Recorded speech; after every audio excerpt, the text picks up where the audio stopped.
tayo sa Robinson Palapala. Meron tayong iniakantay na tao, si Ma'am Susan De Leon. Magkikita kami ngayon, kaya habang wala pa, nag-iikot-ikot ako rito sa may Robinson Palapala. Yan.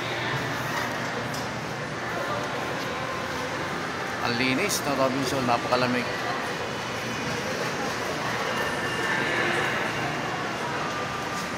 Ayan, oh.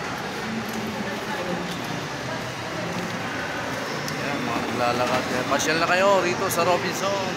Araw ng linggo. Araw ng linggo, nandito tayo sa Robinson Palapala. Robinson Palapala, Dasmariñas.